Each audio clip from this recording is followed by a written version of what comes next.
Welcome to EVE 2020. It is June 30th. I am Meteorol. I'm here with Caleb and Grigorin. How are you guys? I'm doing right. How are you?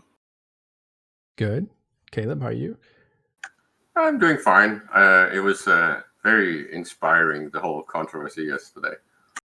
Yeah, so yesterday we were talking about Proving Grounds, which is a new feature that CCP is putting into the game that are essentially PvP arenas. A little explanation on those. The arena isn't a concept that's completely foreign to EVE. We did have one-on-one arenas inside of Abyssal Space. That wasn't getting a lot of usage. There was a lot of feedback from the community, and that community helped develop that hidden feature that wasn't used much into a much broader PvP arena style gameplay, which is optional for people. And that's what came up yesterday, and that's what we talked about really for most of the day. 2-hour session on that. It's just such a long-awaited feature, right? And I think one of the reasons that it's been pushed aside is because, well, consensual PvP starts when you undock and you online. So I think CCP has said, well, it's not really a requirement. We don't really need that because the PvP versus PvE division in other games don't really exist in EVE Online. You are basically consenting to the risk of PvP when you undock, right? So I think that's one of the reasons that something like this has never come around. But with these filaments and with the possibilities of iterating on features like this and actually giving some sort of control into the hands of the player base, this is just a very unique feature, and it's got a lot of room for growth and actual usage. This is like the opposite of the Hypernet thing. The Hypernet thing pretty much fizzled out. This is, I suspect, going to be the exact opposite. It's just going to keep growing. Well, we'll see. There seems to be a lot of excitement about it initially. About the previous Abyssal PvP is that a lot of people weren't trying it or weren't doing it as much because solo PvP is the least forgiving gameplay in EVE, and if you haven't already figured out the meta and you're up against people who know what they're doing and have really expensive ships tailor fit for this particular thing, you're going to have a hard time. Right. So it was a lively discussion. I think we had a lot of details up front about what it was about. And then we went into some of the deeper themes going on with it. So check that out. That was yesterday's EVE 2020. But what we weren't able to get to was a lot of the weekend's news. So we're going to try to cover as much of that as we can with a war update, which will start now. Okay, a little bit of context. If you are just waking up to EVE Online, there is a big war that is forming. It hasn't started. The clouds are dark, and you can hear thunder in the distance, and it looks like it's going to be a perfect storm of an incredible amount of will to fight the Imperium, and the Imperium to fight back. So this is something that's going to kick off July 4th or July 5th. I think it's July 5th. And July 4th is considered the eve of war. So we'll see how that goes. The sides, as they're lining up, are the Imperium and, well, the Initiative is part of the Imperium. I don't know if they have any allies. So it may be just them, and they are a considerable force in the game. So it's not as though they need allies. On the other hand, you have what appears to be forming and coming at them is Test Alliance and Horde and NP and all the Panda Fam, and even more than that, you have Snuff. You saw Fraternity recently. Today we'll talk about that in their State of the Alliance, say that they are entering the war, which is very interesting. Some interesting politics here, which we'll talk about. But those are the two sides that seem to be forming up for this which really is kind of end times war. This could be Well, it. since it's the Imperium, it's going to eventually grow into full pocket aggro, right? It's going to be everyone against Imperium and Initiative, and well, Initiative is Imperium, so it's basically going to be like, well, I think that someone has already started coining it World War B or Second World War B.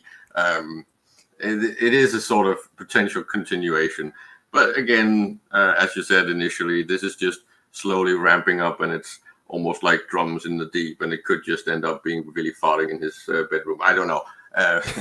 We'll see, right? I think it's more than that, but yeah, I hope so. We all hope so, right? Because we really want this drama. You just never know. Just tuck tail and Drago, Sir Robin. We didn't want that war anyways. Yeah, the brave Sir Robin. You don't know, but there seems to be the will to fight. I think there's a huge roll of the dice on behalf of Test Alliance, which was in a very comfortable position. They seem to be gambling that position, not for more fortune, but probably because the alternative is worse, which is complacency. I think that's probably the motivator here.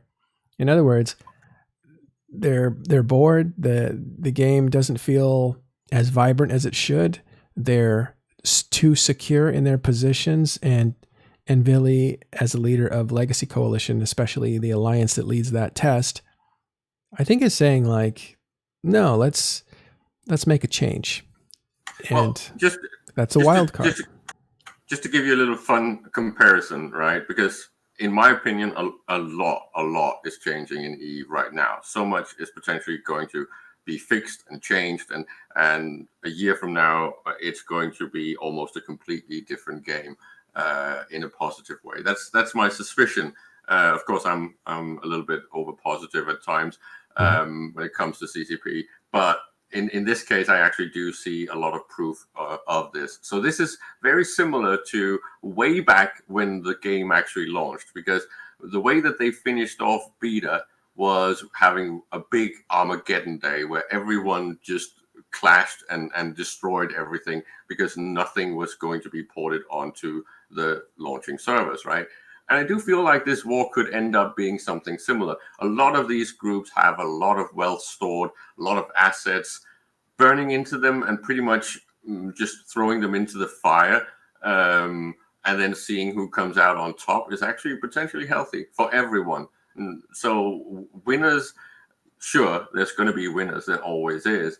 But I don't really think there's going to be any real losers, because it's almost going to be a completely new normal on the other side of winter. I think that's really interesting. I wasn't around for beta, but you say that at the end of beta, since it was all going to get wiped away anyway, people just threw in with everything they had for a giant Armageddon, Ragnarok. Yeah.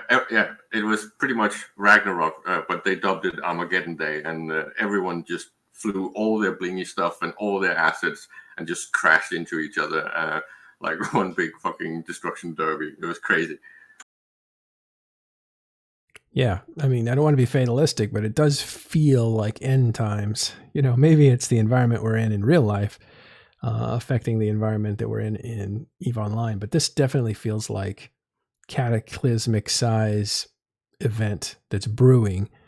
Now, it was announced 8 days ago, or maybe 9 days ago, that Test would be dissolving the non-invasion pact, which formed a treaty that made Test, I'm going to call it Test and Goons.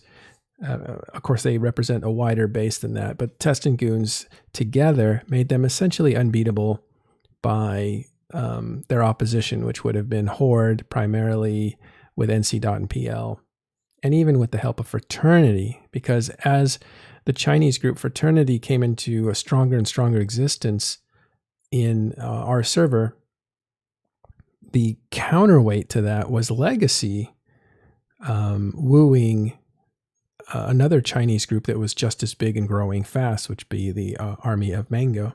So there was a counterweight to even that kind of growth. I think when Korean localization opened up, it created new opportunities for Korean players to come in and also play a role as kind of a wild card. And I don't know if they were wooed by the bigger alliances. It's the only formidable group we've seen that's Korean is like Siege Green. But who knows? Like maybe they're in there.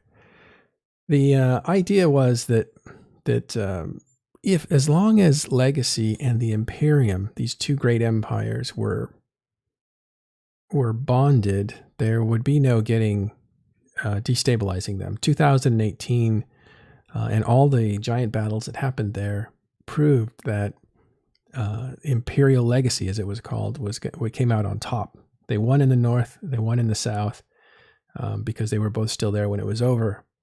And so when that bond breaks and Test throws in with the opposition, is this what is needed in order to balance the sides? Imperium is so big and very powerful. Well, it's about stored wealth, right? This is why I just send you that gif of the Joker burning his mountain of money. I think there's a similarity in Eve, right? The game was already stagnating before World War B, in my opinion, because of problems with the whole distribution of resources. And then post World War B, everyone has just been crabbing like crazy and accumulating wealth and assets in space to a point where now I feel like a lot of people are willing to almost burn half of their wealth, if not more, to actually get back to making the game fun. So it's basically like everyone playing at a poker table and just like removing a majority of their chips to make the game entertaining again. I do think that there is this willingness to cut their own noses. I know that the Imperium is very willing to cut things like that if it improves gameplay. They keep talking about how Supers and Titans should just be deleted from the game and everything should just be. I think that benefits them though, because they benefit from having many players, not necessarily. Yeah, well, the N plus one thing is always a thing, and humans will always group together. The point is that with the things that CCP is trying to fix, there will be some sort of meaning to this again. It will be assailable. It will be something that you can at least nag at and annoy and frustrate your activity without necessarily being a 1,000-man group, right? I do think that we're going to see something like that. When you've got bottlenecks and scarcity, you can actually do something about it. All right. Anybody else on this before we start moving into statistics and looking at the battles and stuff? I don't really think that this war will have some huge cataclysmic impact, but it's going to be interesting to see how it turns out. Well, I think one of the things that Fraternity said is it will be this is like Three Kingdoms time. We should go and read that because that's really good. I think I have it on Talking in Stations Reddit. Yes, yeah. Reddit. Yes, we have our Eve, but we also have our Talking in Stations. So it's not a competitive thing. It's more a cleaner place to find articles that we want to refer to.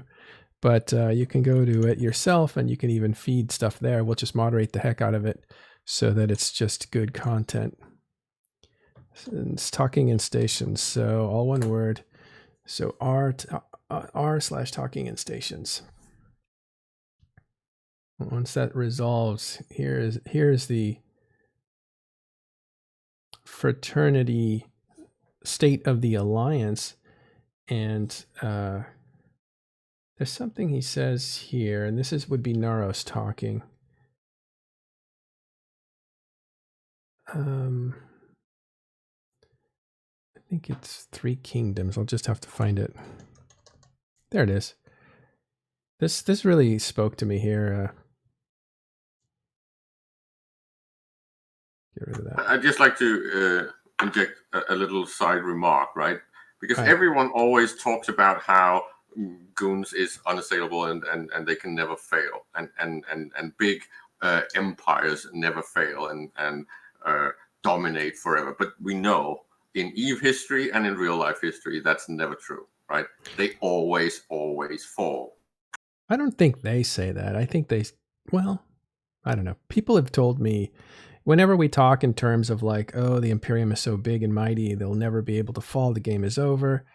I think the Imperium themselves and their opponents say like, we've been here before, and it's not true. We're not either they said it, we're not as invulnerable as we look, or the opponents have said like they're not as invulnerable as they look. But people in the know understand that anything can happen. So here's the point. Remember at World War B, right? Both sides basically said after the whole thing concluded that they only had about a week or two left to survive. I don't know if that was true, but that's what they said. Well, anyway, we know that the coalition was running out of money, right? Mm-hmm. They were almost out of money. They had at least he was on this show admitting that they would not have had enough money to keep continuing for 2 more weeks, right? And we know that Gunther said if this had continued for 2 or 3 more weeks, they would have been in big trouble. Well, they were in big trouble anyway. They lost their territory. They just had to take off. So we're talking about the original World War B that happened in 2016, I believe. And this would be, if it's titled this way, World War B2, just for reference to separate the two, so it's not confusing. So he says here, and this would be Naros from the Fraternity, says, we're in an era of the 3 kingdoms. When the strongest one falls, the balance will reshape. And that is what I think will happen, regardless of who wins. The powers that have been there for the last 3 or 4 years are going to reshape, and we'll see how that actually works out. Okay, let's see if we can actually read this. I don't know if we can. I don't like reading stuff myself because on the 5th of July, a world war that many people have not or have only seen once before will be back to Eve. Like other wars in Eve, there will be months of SOV flips, multiple fleets coordinating simultaneously. A lot of assets destroyed. On the 5th of July, a world war that many people have not or have only seen once before. There, let me stop it. There's the controls. What you guys can't hear in this room is that it's reading online because the computer can read the stuff, which I think is pretty cool because it definitely differentiates read material from talked material, which is important. So if you guys will indulge me with quiet for a few minutes, actually, I'm just going to put headphones on. I'll be back in just a minute after we read this, and then we'll continue to talk about it.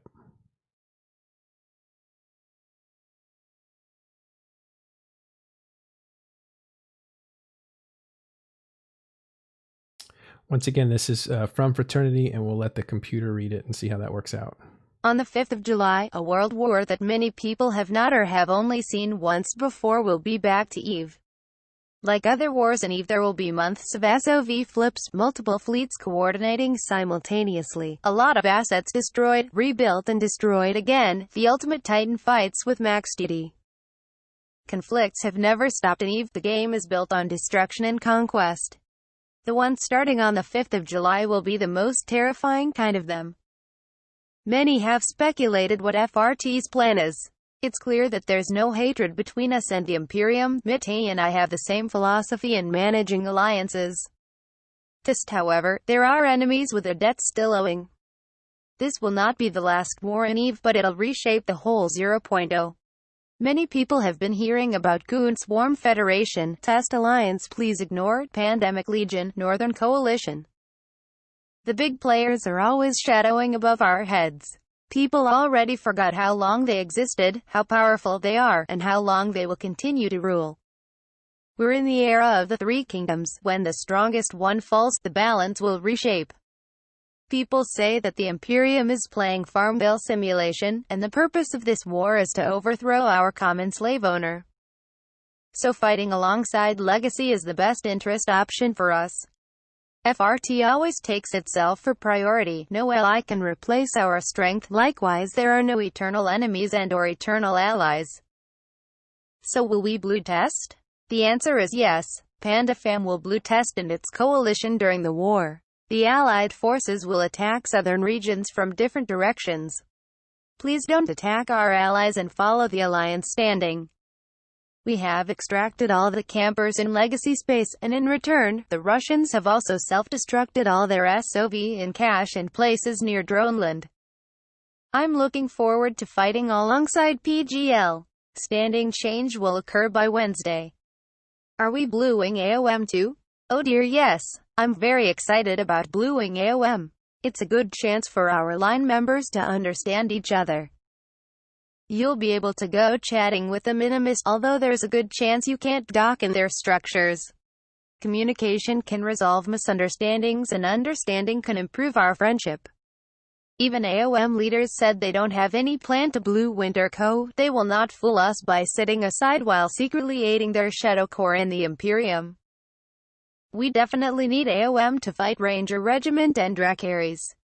Along with us in period bases at GMT+8 time zone. There will be no Switzerland during the play, no clean hands, either join us or get destroyed by us. After the war kicks off, the majority of the conflicts will be in EUTZ, and the Imperium's structure reinforcement timers are all at midnight CNTZ. The Allied forces reinforcement timers will be likely in USTZ. No content are targets for +8 time zone. People who have lived through the Detroit and GOTG war should know that the oppression is 24/7. Winter Co. will deploy group to the front line. We'll assist our allies in our time zone, tiring their members and denying their crabs. All Titans pilots resub now. Super pilots, fit your supers for combat, and line members prepare 1 billion liquid ISK to buy doctrine ships. Jump cloning will be the most common way when we go fight. Also, don't forget your Dredd alt. Fellow FRT members, there is rarely such a war comparable to this in the 17 years of EVE. You know fighting a defensive war is depressing and tough. This time, let's take the offensive, break into delve, and write the history. July 4th will be the eve of war. Let's get it started. And there it was. That was the State of the Alliance from the presumably from Noros, the leader of Fraternity. And they are joining the war effort against the Imperium.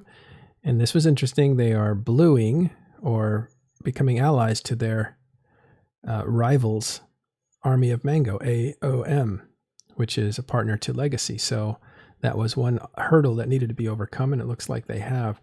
Very interesting situation there. So we'll see how that goes. All right, the mic is back on, guys.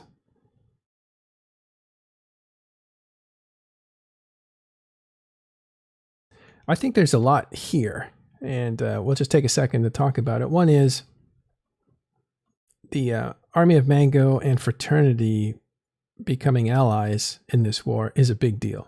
These are mortal enemies, a lot of them from Serenity server, which was the Chinese server, right? That was Army of Mango was essentially the dominant power. And yikes, that scared me. I'll be right back.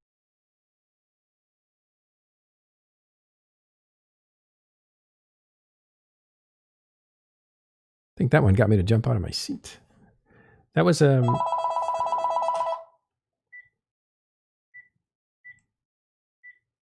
Imagine landlines in 2020. Are you being robocalled? I think something, there, yeah. And you know what? They figured out they call twice. So now they call you, and if you hang up on them, they just call right back, and they're like, it's a family member, because that's what family members do. They call right back.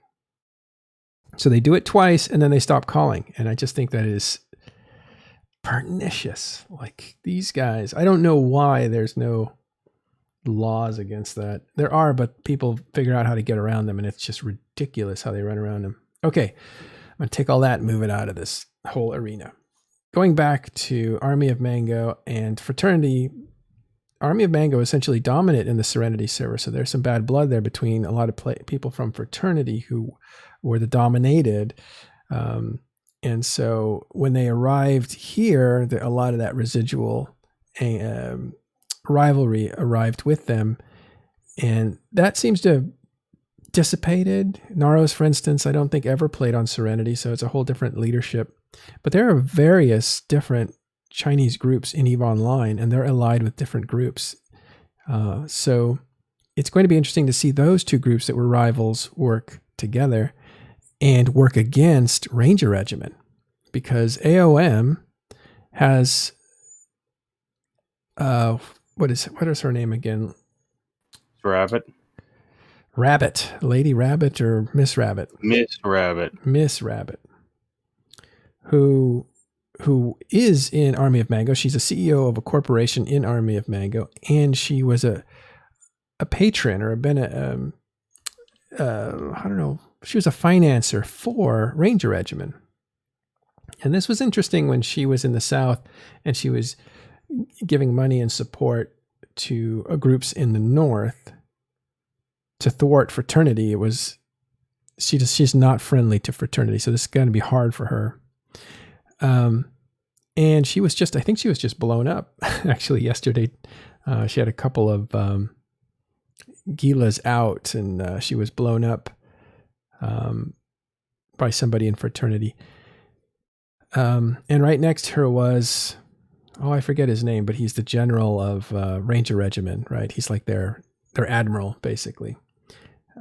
So the point is that there's still a relationship there between Miss Rabbit and Ranger Regiment that's active to this day. And she is essentially going to have to decide if she goes to war, if she mobilizes against Ranger Regiment, who she is. Yeah, Drone Wang is the person I was thinking of. He's the admiral for Ranger Regiment. So it's going to be very interesting to see how that shakes out, if it really puts her in a bind. And that's the kind of stuff like true Eve stories are made of.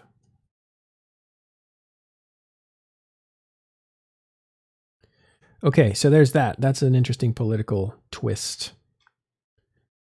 Let's look at some membership, just to give you an idea of the scale here. The Pandemic Horde picked up 342 people. They're now at over 21,000 in their group alone. Goonswarm Federation is picked up 224.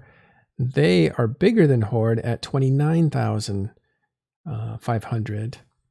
So it's going to be... this is a lot of big padding, right? There's a lot of padding with these numbers, right? And I do think that we really need to start seeing the actual active fighting going on and the actual activity. This is also, but it's just so interesting to see that everywhere numbers are going up, whether it's in actual groups or in potentially the PCU is also climbing, the activity numbers that CCP are seeing are climbing, the viewer base on the Twitch streams are climbing, so everything is just looking quite positive. So if this falls flat and we don't get a war, it would be a little bit of a tragedy, because right now something that we need, right? We need the drama, and I don't think that looking at these numbers, I don't think it's such a David and Goliath fight as people tend to call it, right? It's almost even. Well, I think it's hard to measure. It really is hard to measure. We don't know the stockpiles. That's not public information. That's a big ingredient to all this. How much can you fight a war? How well can you fight a war of attrition? How many resources? How much are you going to put into it? That kind of stuff. It also, I think, the value of the territory is in doubt still. How much do you want to have a home? And also, really, how many people are coming, and how long can they last? If this gets hyped up too high initially, people are going to be tired after 2 weeks of maybe nothing changing. And so you're going to see some morale and some fatigue issues going on too. Then again, as happened with the invasion in the north there in 2016, that was successful at evicting Goonswarm and the Imperium, momentum actually increased because weakness was shown. They were outblobbed, which is unusual. The Imperium was. And so momentum swung in the direction for more and more people to join this. So it just depends on many factors how this is going to go. Are they even people-wise? We don't know. We'd have to add up who's actually fighting, is what I'm saying. So there's some doubt on what the teams are. And there's a lot of people coming out of retirement too, so who knows It'd be interesting. It would be interesting to see what the total characters per person are between the various factions. I think when it comes to labor, right, the actual man hours available, the people that are willing to actually go in there and actually play the game, I do think that is very positive right now, and we are seeing more and more people coming back, especially some of the reputable FCs are coming back. So there's basically a lot of potential for actually having activity. And as someone just pointed out, we're not necessarily going to see the traditional Supers and Titans brawl. It's most likely going to be a lot of subcap stuff. It's most likely going to be maybe some very strategic reffing of structures and even harassing some infrastructure stuff. It's definitely not going to be the old normal. I don't think that we're going to see the fighting that we used to. It's going to be different this time. Right. Look for, in this war, some pitch battles, but a lot of in-between fodder happening. I don't think you're going to see everybody hitting J5A at first and staying there. And that might happen just as the groups size themselves up. But BTAC-R, there was a lot of rumblings before BTAC-R ever happened. You had Head GP that happened the day right before BTAC-R. There's going to be collisions as these two forces collide, but you're going to also see, as with the Halloween War and the especially the Fountain War and older wars of this scale, you're going to see a lot of like damage, body blows, damage being done that aren't high profile fights. So it hopefully will turn into an actual large-scale war, which means constant activity, multiple fleets, multiple combatants, everything that looks, everything happening, but all the time. And in addition to that, all those fleets are going to be meaningful. They're going to be important. So we'll see. I'm interested to see what a war looks like during the 7 lean years that we are currently experiencing.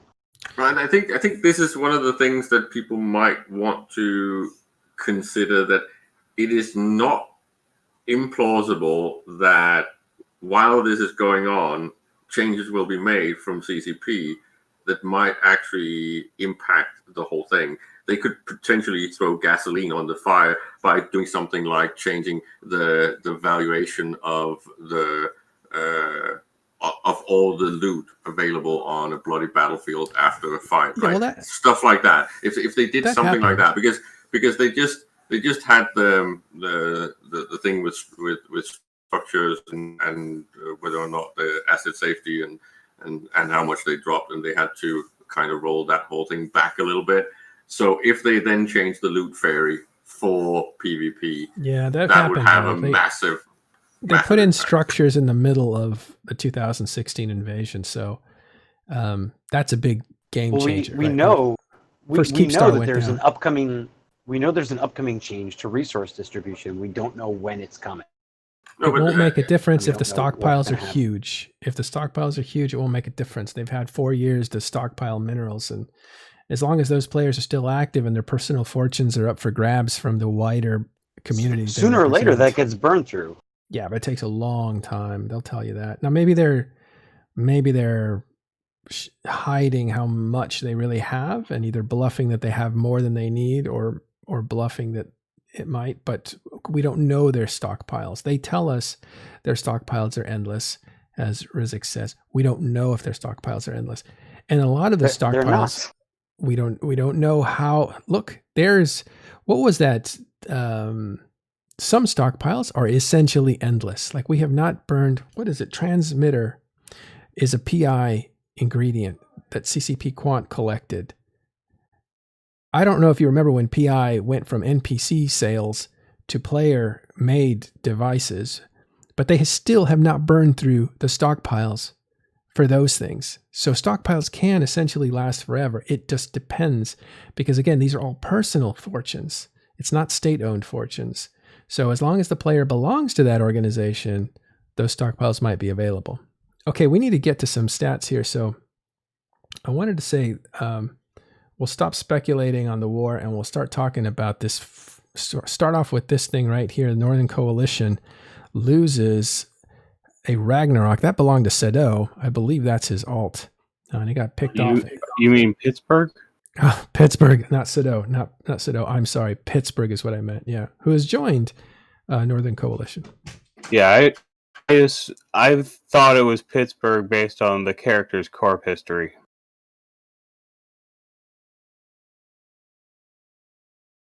Sorry, say that again.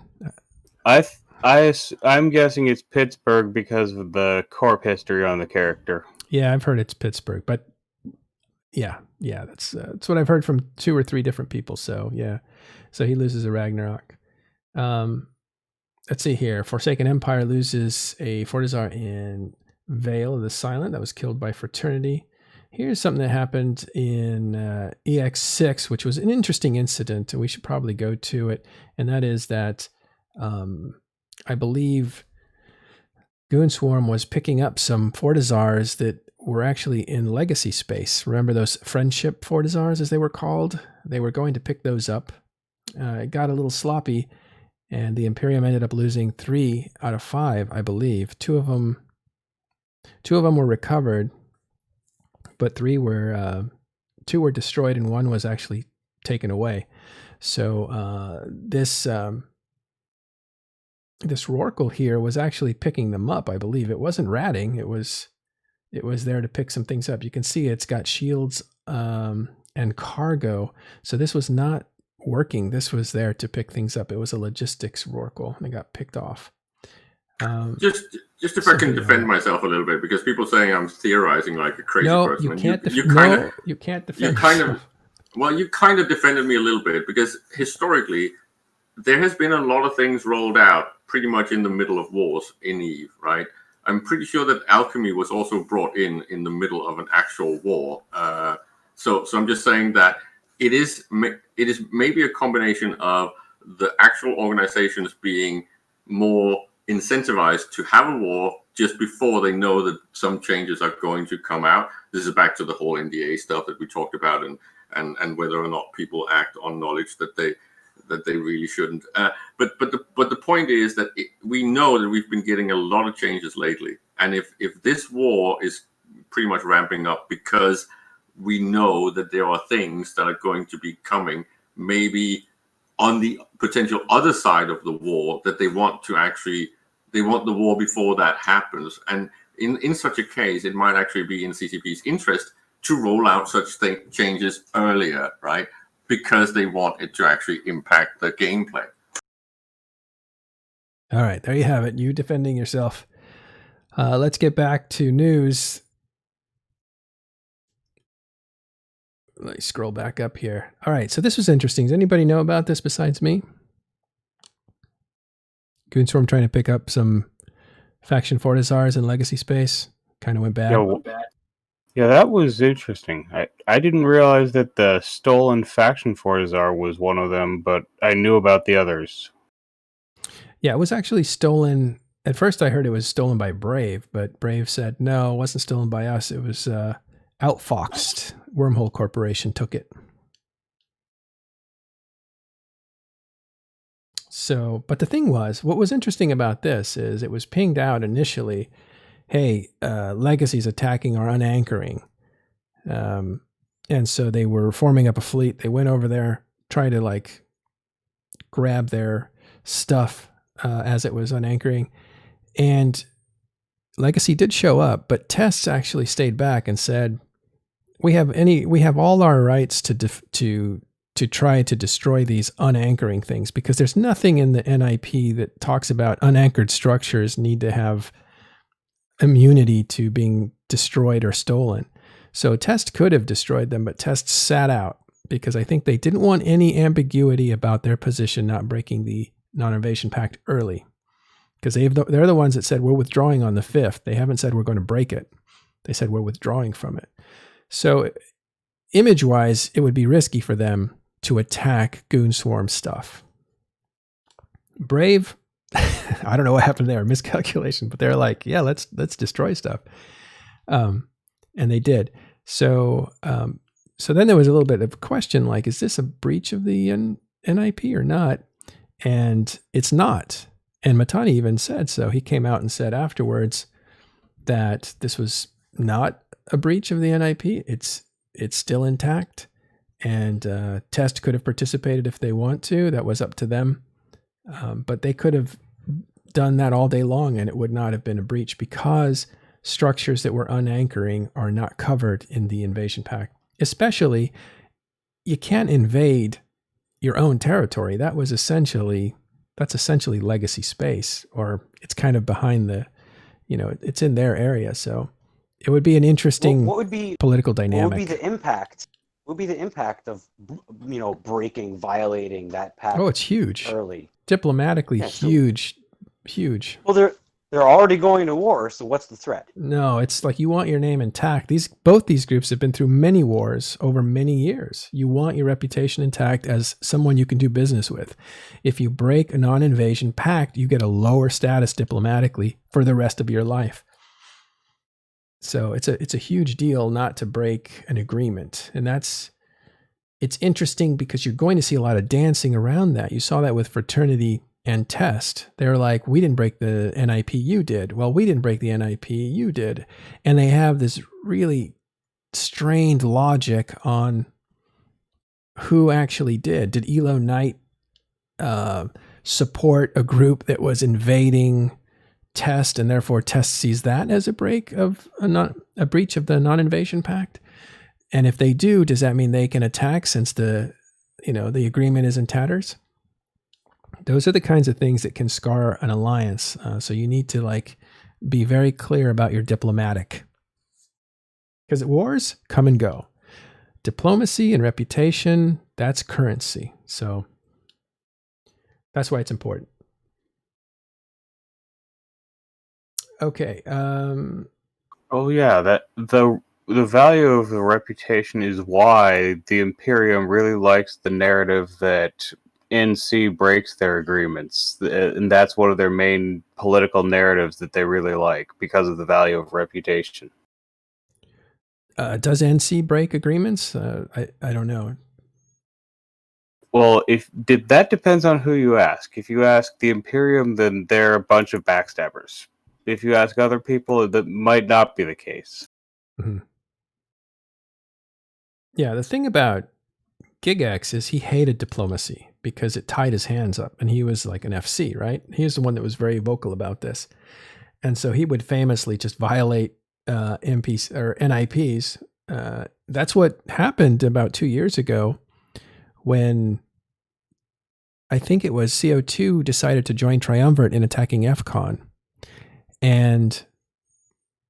Or was it drones? I think it might have been drones.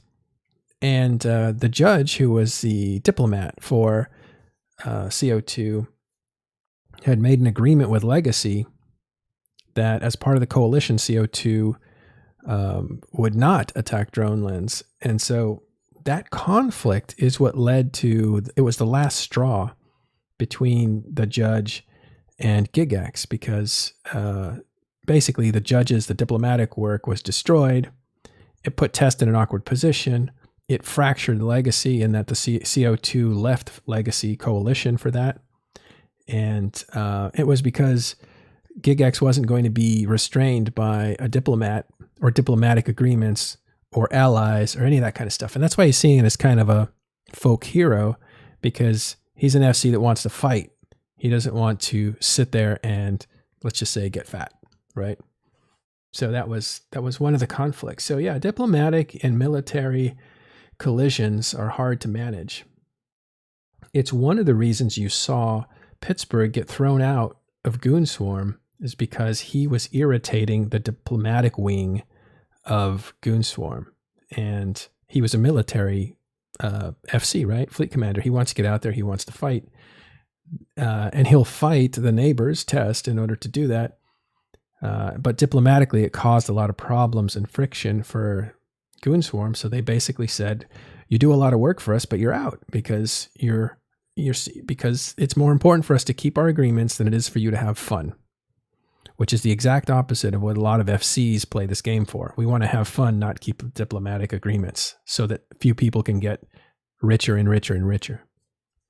Wasn't the specific stated reason over the use of the Fortizars that just got extracted or attempted to extract? Yeah, actually, that's true. The ones that were the friendship Fortizars, as they called them. And it's kind of an ironic name because they were imposed. They weren't invited in. Those were the ones that Pittsburgh was using to mount attacks. I think he did a Dredd Bomb, and it failed. It got blown up.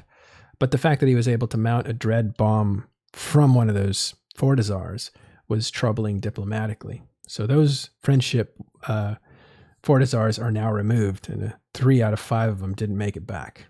So it is interesting. It's a little bit of an end to that narrative of what happened there. It's a good point. Okay, looking on, this is some of the stuff we missed over the weekend. This is not war related, but I thought there was a tournament ship that got destroyed, but is this it here? Wasn't there a Chameleon that went down over the weekend? Yeah, Chameleon, 150 billion on paper, but it's probably more than that. Let's look at that. Yeah, we can never really look at the values that are listed because the whole value is effectively incalculable. Yeah, it just depends on how much someone wants to pay for it. But this was a Force Recon ship, which is, I think, are these the Sino lighters? Somebody's going to get mad at me for not knowing this. Yeah, Force Recons can light Sinos. Yeah. Which makes it increasingly valuable as an alternative to all the selection that most people have. But that's probably not what you would use this ship for. It's a Force Recon. No, it's definitely not. Yeah, this is a Force Recon. This is going to move around stealth, invisible, sneak up on people, and have enough firepower to destroy them. That's how these things are used. They're tournament ships, exceedingly rare, and one got destroyed. Let's see who nabbed it. GF Company. It's only 3 of them. Oh, a Sleipnir command ship. Those things pack a lot of firepower, those Minmatar Sleipnirs. And the broadsword's probably what tackled him. And then this Gnosis might have been what baited him. Who knows? But yeah, that thing went down to a command ship, unfortunately. So Emile Baboli loses a Chameleon. Ouch. Comes out to about 160 billion, as we said. You can't really trust that number. It's probably much higher. All right, some of the bigger stuff that's happened, looks like in Cinq Liaison, we have Dredd Bomb. That's the name of the group. That is Seddow's group. Took a beating. Dredd Bomb got Dredd Bombed. My dad. Okay, I'm going to tell him you're going. Yeah, so that they lost a bunch. Look at that. They lost 3 Titans. 4 Titans and 4 Supers. Yeah, that's a heck of a hit. And that group is not very big. They're very good. They're very proficient. Obviously, they have a lot of firepower. But that's probably a sizable chunk of their arsenal. Yeah. Who got them? Yeah, they got dropped by a mix of Snuffed Out, Ivana, and Penn is out, and a couple of others. Yeah, well, let's have a look here. So this is related. Yeah, this was over the weekend, right? That was Saturday evening. A couple days earlier, they dropped supers on the armor timer for a Fortizar in Cinq Liaison, which that's obviously how the Snuffed Out and friends figured out that they had supers to drop on. So they showed their hand early. Yeah. I mean, from what I can tell, they've handled everything fairly competently. It's just that every time you use them, you run the risk. Yeah, you're spotted, and then a bigger fish can figure out if it wants to target you. This is very low in Cinq Liaison. If you look at it, it's way down here, basically near the borderlands to the Bleaklands, which is Minmatar space. So that's probably what's going on down there. That's a big loss. I Yeah. wonder how bad that's it. I wonder how much that was a setback for them. All right, so that's really that's the one that I missed that I wanted to talk about. Was that? What else is going on there, Gregorian? Well, a few hours before then, CVA lost an iHub, and that was in one of their low-sec gate systems. So it's the one that goes to domain. I forget what it's called. Oh, let me check.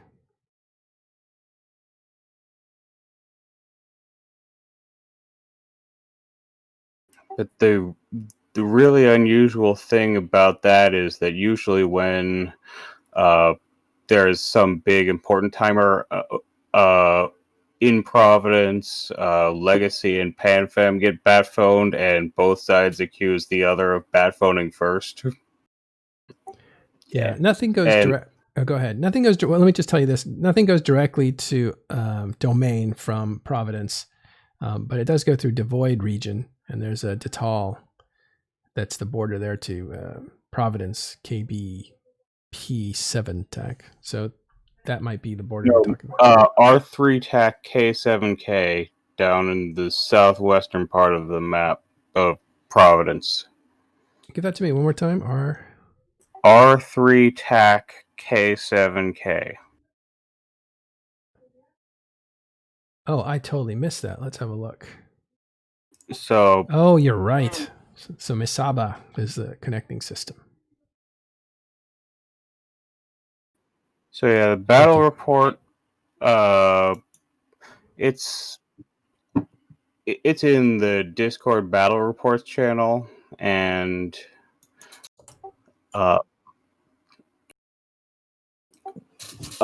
what the interesting thing is that neither Legacy nor PanFam got bat phoned, and usually when these big important timers happen in Providence, I think that probably they're going to be a bit busy right now to be continuing to pick up people's bat phones. I think there's going to be least of their priority on things.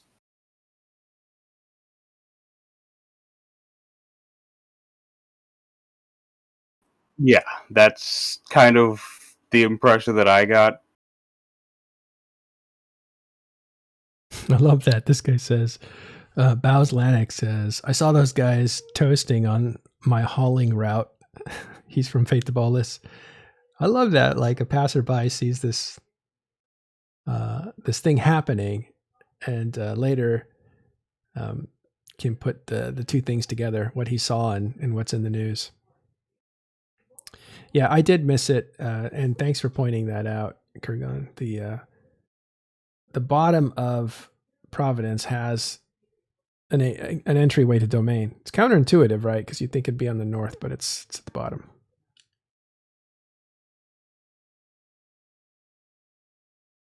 It was scary. I moonwalked through. I love that story. That's the kind of stuff that, as you can see, brings a smile to my face. Is being that little person flying through this universe as things happen, and then having a connection point with something that other people reference too. And that just really shows you how connected we all are, both big pieces and small pieces.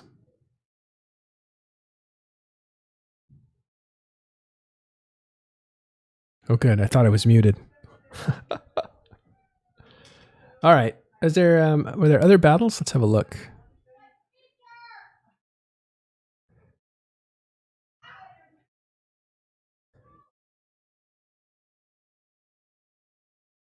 All right. Well, people are starting to have fun in my house, so I got to take off. We have a trip.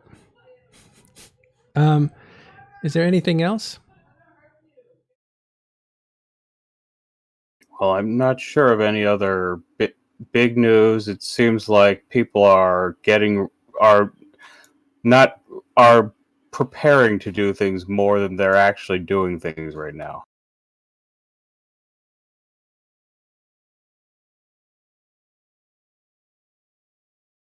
All right. Caleb, and Fonsray, and you guys had been talking. You guys have anything else you guys want to talk about? What, you mean any other topics than the whole war thing? Yeah, just before we wrap up, I want to make sure you had enough time to talk. Well, I would just maybe like to touch upon the fact that CCP, for some reason, decided to actually do something that we suggested many times as a player base and do some sort of quarterly reporting on numbers, which includes both the in-game ones and the out-of-game ones. And I'm very excited about that because it's not quarterly. It's just this quarter. They actually specifically came to say that they will not be doing this. What was that called? The quarterly report. They might have said that they're not going to do it, but when they have these tools, I think it's very likely that they will do something like it on a quarterly basis, because we need to start making sure that there's proper back and forth and analysis of their data, so we don't end up in the same kerfuffle that we had about a year and a half ago. CCP needs to start taking it serious that the numbers that they present to us needs to be correct and meaningful, and we need to talk about how they do that and how they share it with us.